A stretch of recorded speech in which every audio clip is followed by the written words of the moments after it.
Inkulinati is an early access 2D deck building roguelike which sees you battle against medieval themed enemies on old parchment with randomly generated maps, brilliant strategic tactics to master, and more dancing skeletons than the movie from the 1920s. I am Dorian the Explorian and I have thoroughly played this early access title, so join me while we explore Inkulinati. Equipped with a pen and paper, we face off against Inkulinati masters on a grid-based battlefield.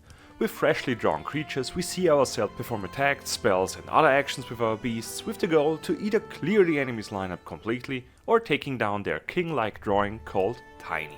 After a quick tutorial, we are either shown masterful strategies via further courses or drop right into the journey mode. This mode sees us travel across a typical roguelike map with various encounters, shops, taverns and more.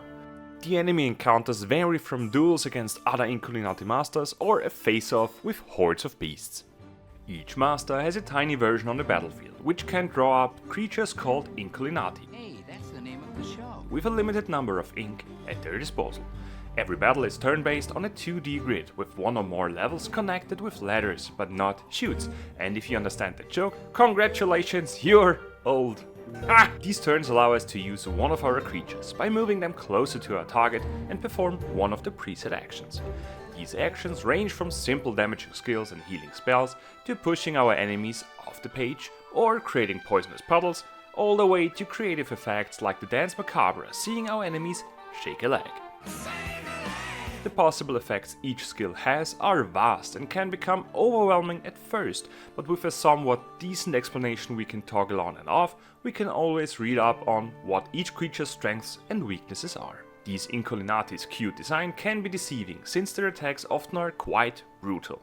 Most attacks require us to perform a quick time event which indicates the dealt damage. This damage can be enhanced with temporary buffs or better positioning, with hits from the back ramping up the numbers quite nicely. Finishing off an Inkulinati sees them dropping and dripping down on the page, leaving behind an ink pool which can be consumed for more summonings. Apart from these savage puddles, the battleground gets filled in with objects to interact with and dangerous zones to avoid, requiring us to meticulously plan out our character's positioning. Luckily, our Tiny is equipped with ways to move around characters close to it, as well as perform other actions with skills we pick up during our successful run across the roguelike map. These actions and newly obtained Inkulinati can be swapped in and out for every battle, giving us plenty of strategic ways to face off against specific enemies. The changing in our team's lineup is especially necessary due to the boredom we obtain. Every time we draw a creature in a battle, we ramp up the cost for this specific creature. That's called boredom.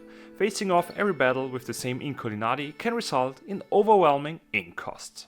One step at a time, we edge closer and closer to every level's boss fight, which has a small story linking them all together. This story sees us meet Death itself, which is a far more jolly character than one would imagine. Apart from the new skills and creatures we gain, we also collect coins and prestige we can use at various shops or random events to enhance our Tiny's life or ink pool, lower the boredom counter, or buy more actions and creatures. Finishing a run successfully or biting the dust by running out of lives, the prestige shows one further usage. With a completed attempt in the journey mode, we collect the prestige and work our way up to milestones unlocking new Inkulinati like sexually assaulting rabbits, musically inclined skeletons and ass-faced devils. Okay.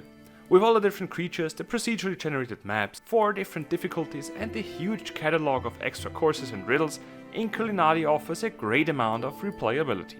The distinctive design, paired with a charming background music and sound design, deals with the small cracks the repetitiveness opens, leaving me with an overall great experience.